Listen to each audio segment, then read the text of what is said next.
उद्यद्भानुसहस्रकोटिसदृशां केयूरहारोज्ज्वलां बिम्बोष्णीं स्मितदन्तपङ्क्तिरुचिरां पीताम्बरालङ्कृतां विष्णुब्रह्मसुरेन्द्रसेवितपदां तत्त्वस्वरूपां शिवां मीनाक्षीं प्रणतोऽस्मि सन्ततमहं कारुण्यवारां निधिम्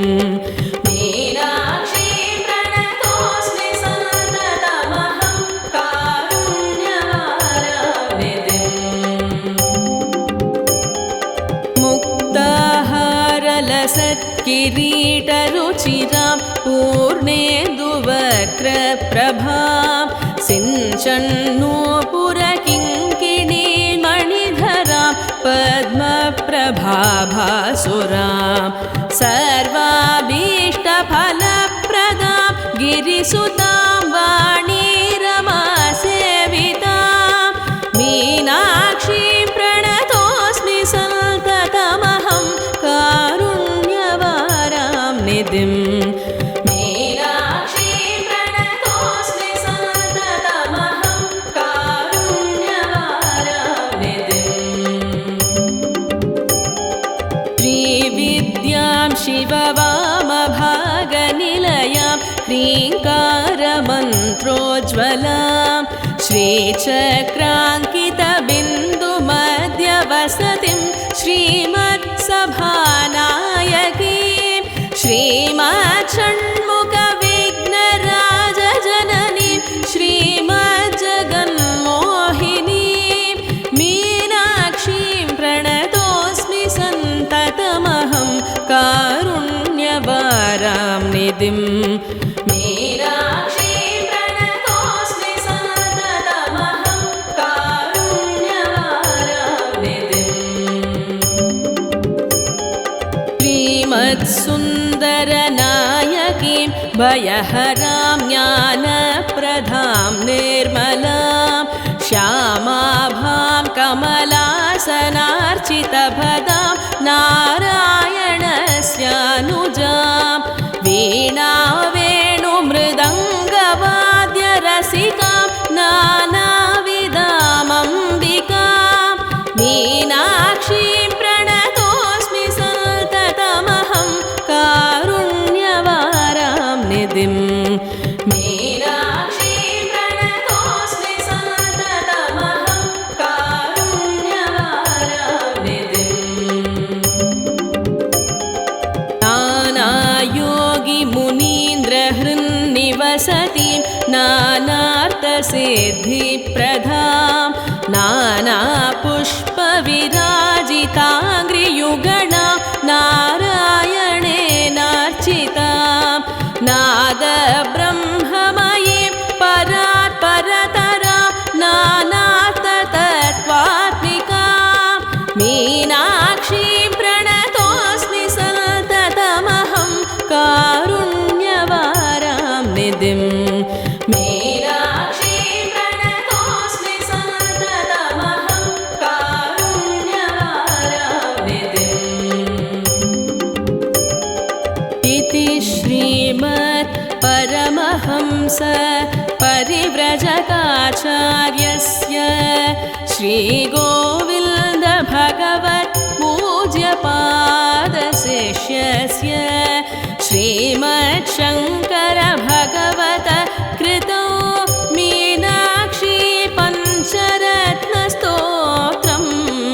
सम्पूर्णम्।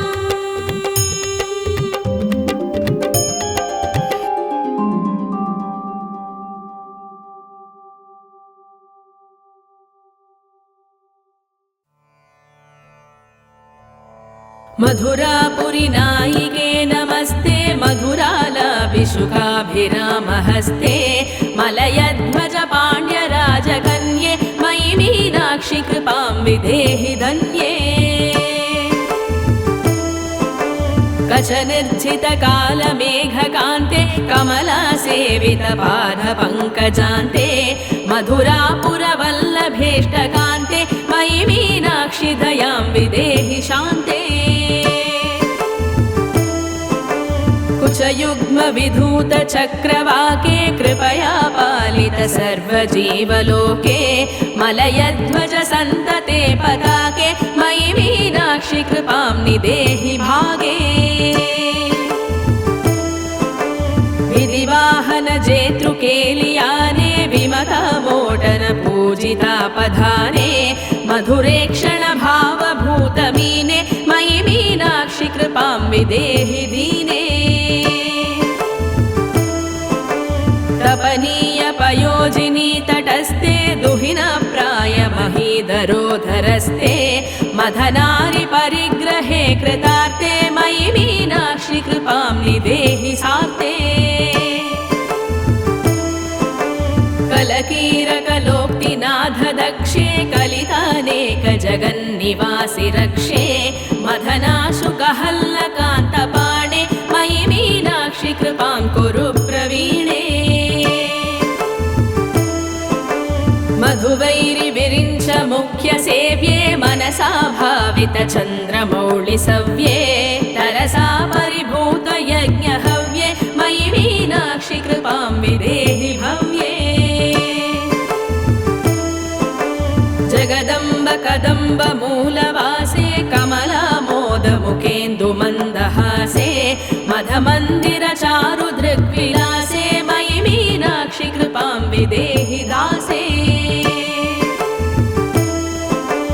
पठतामनिशं प्रभातकाले मणिमालाष्टकमष्टभूतिदायी घटिका शतचातुरीं प्रदद्या करुणापूर्णकटाक्षसन्निवेशात्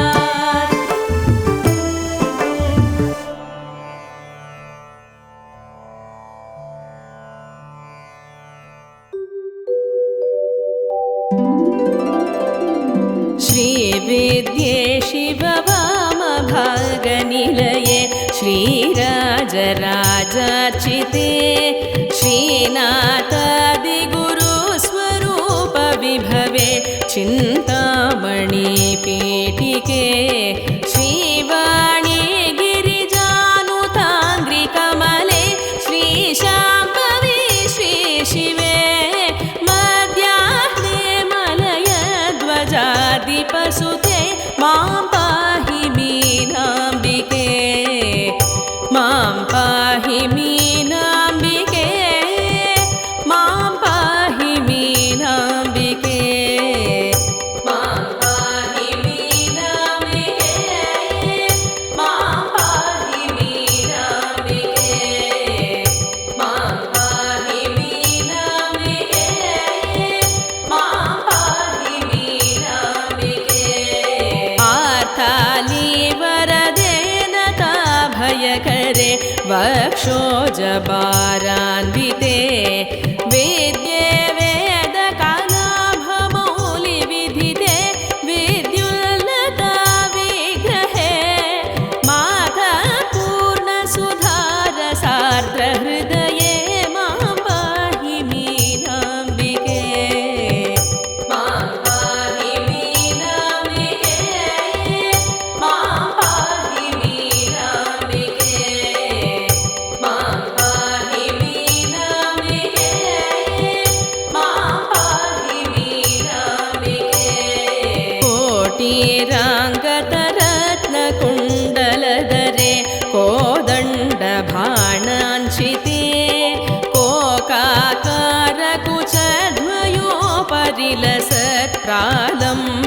कोकाकारकुचध्वयोपरिलसत्प्रालम्बहाराञ्चिते सिञ्जन्नोपुरपादसारसमणि श्रीपादुकालङ्कृते मद्धारित्रभुजङ्गगारुडखगे मां पाहि मीनाम्बिके मां पाहि मीनाम्बिके मां पाहि मीनाम्बिके मां पाहि मीनाम्बिके मां पाहि मीनाम्बिके ब्रह्मेशाच्युतगीयमानचरिते प्रेतासनान्तस्थिते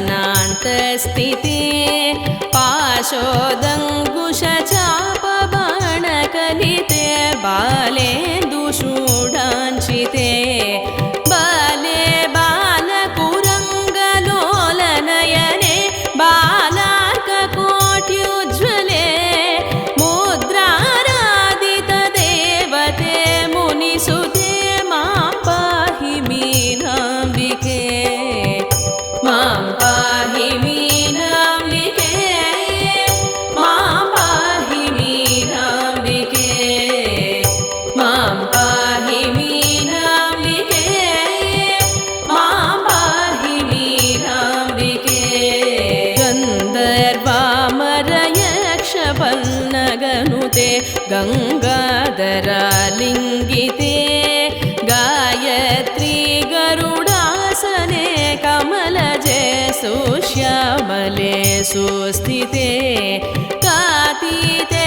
कलतारुपावकशिके गत्योदकोट्युज्ज्वले मन्त्राराधितदैवते मुनिसुते मां पाहि मीनाम्बिके मां पाहि मीनाम्बिके मां पाहि मीनाम्बिके मां पाहि मीनाम्बिके मां पाहि मीनाम्बिके नाते नारद तुम्बुराद्य विनुते नादान्तनादात्मिके नेत्ये नीललतात्मिके निरुपमे नीवारशोकोपमे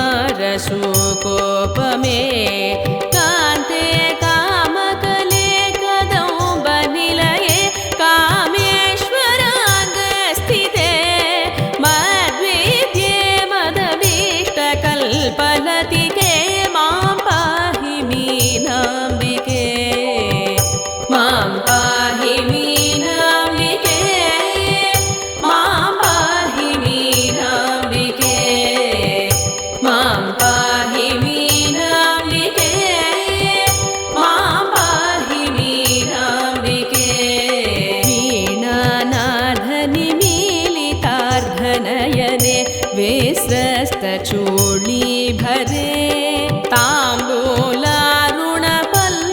ताम्बूलारुणपल्लवाधरयुते ताटङ्कहारान्विते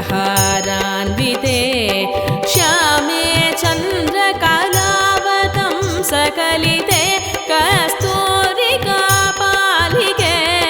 पूर्णे पूर्णकलाभिरामवदने मां पाहि मीनाम्बिके मां पाहि मीनाम्बिके मां पाहि मीनाम्बिके मां पाहि मीनाम्बिके मां पाहि मीनाम्बिके ब्रह्ममयी चराचरमयी ज्योतिर्मयी वाङ्मयी नित्यानन्दमयी निरञ्जनमयी तत्त्वमयी चिन्मयी तत्त्वातीतमयी परात्परमयी मायामयी श्रीमयी सर्वैश्वर्यमयी सदाशिवमयी मां पाहि मीनाम्बिके मां पाहि मीनाम्बिके मां पाहि मीनाम्बिके मां पाहि मीनाम्बिके मां पाहि मीनाम्बिके इति श्रीमत्परमहंसपरिव्रजकाचार्यस्य श्रीगोविन्दभगवत्पूज्यपाद शिष्यस्य श्रीमच्छङ्करभगवतकृतौ मीनाक्षीस्तोत्रं सम्पूर्णम्।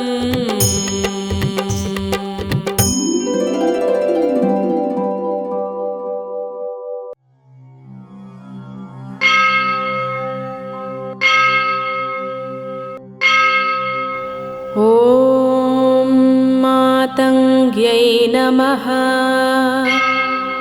ॐ विजयायै नमः।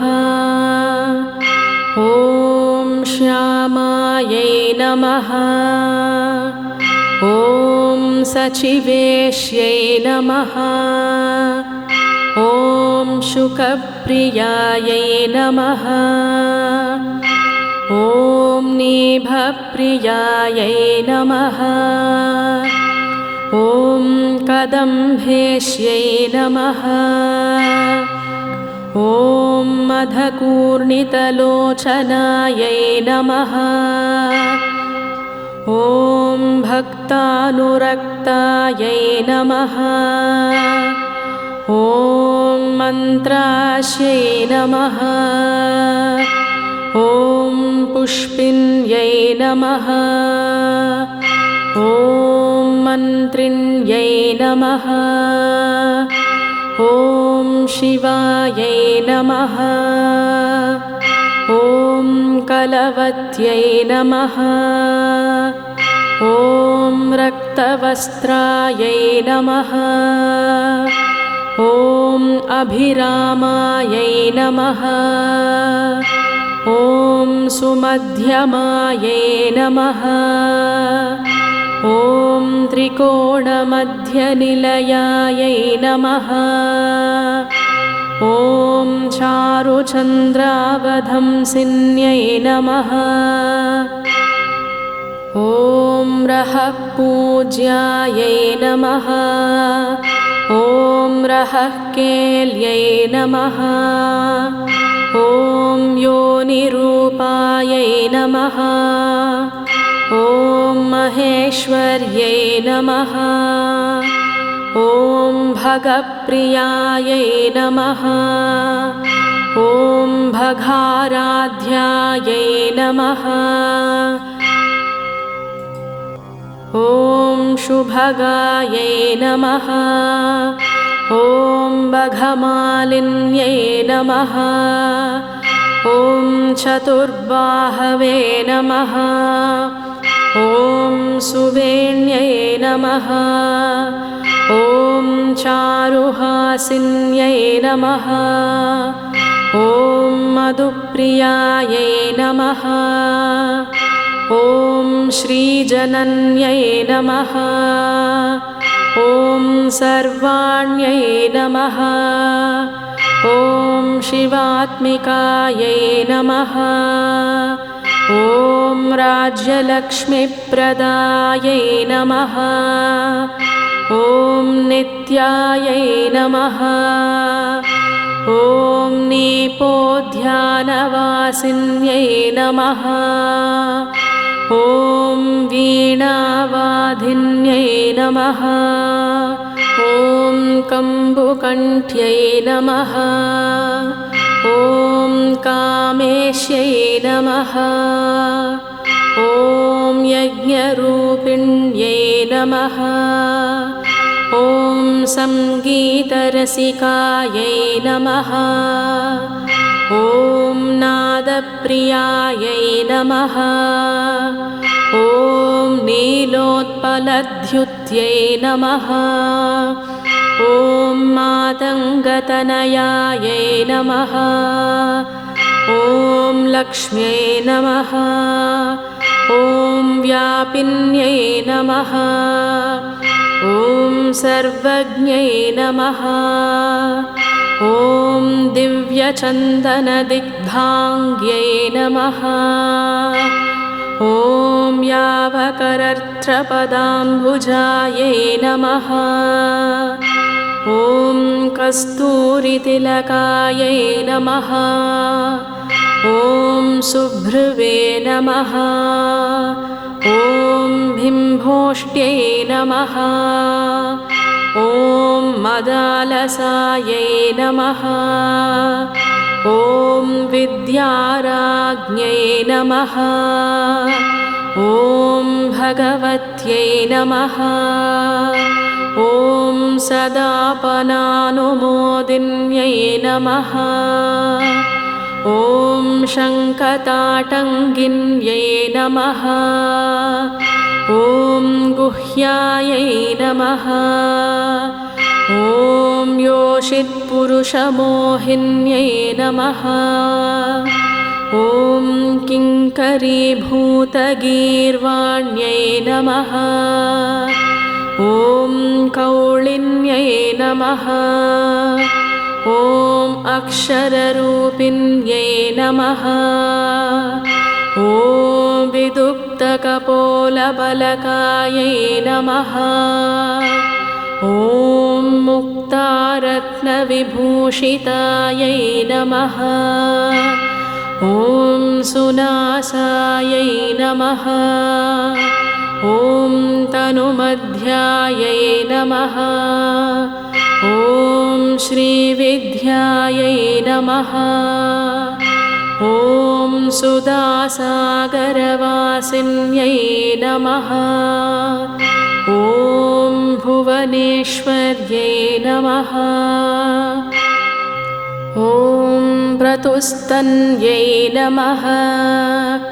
ॐ ब्रह्मविद्यायै नमः। ॐ सुधासागरवासिन्यै नमः।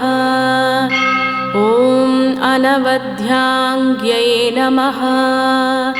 ॐ यन्त्रिण्यै नमः। ॐ रतिलोलुपायै नमः।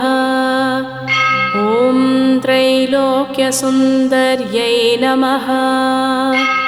ॐ रम्यायै नमः। ॐ कीरधारिण्यै नमः। ॐ आत्मैकसुमुखे भूतजगदाह्लादकारिण्यै नमः। ॐ कल्पातीतायै नमः।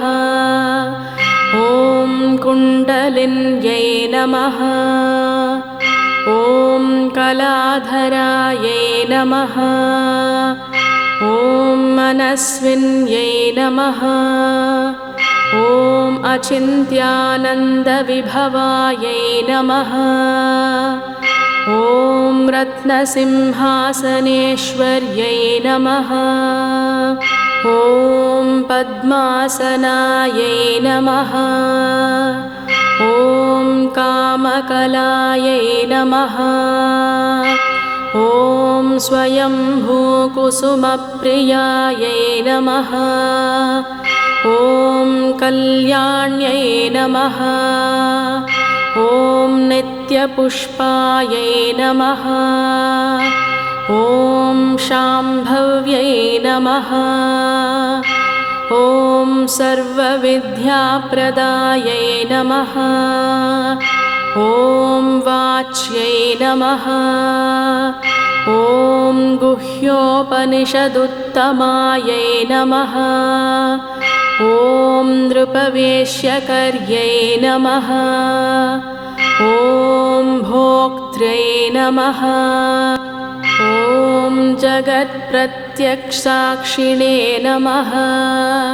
ॐ ब्रह्मविष्णवीजनन्यै नमः। ॐ सर्वसौभाग्यप्रदायिन्यै नमः। ॐ गुह्यातिगुह्यगोप्त्रै नमः। ॐ नित्यक्लिन्नायै नमः। ॐ अमृतोद्भवायै नमः।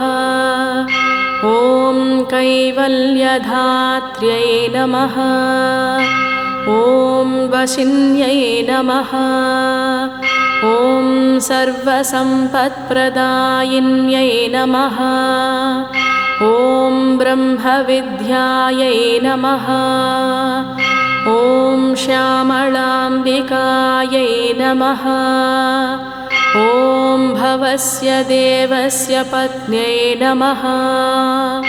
ॐ सर्वस्य देवस्य पत्न्यै नमः।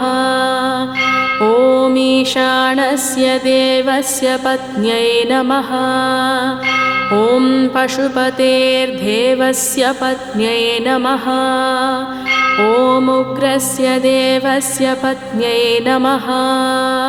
ॐ रुद्रस्य देवस्य पत्न्यै नमः ॐ भीमस्य देवस्य पत्न्यै नमः ॐ महतो देवस्य पत्न्यै नमः ॐ श्रीललिता महात्रिपुरसुन्दरी स्वरूप श्रीमीनाक्षी परमेश्वरी परदेवता अम्बिकायै नमो नमः।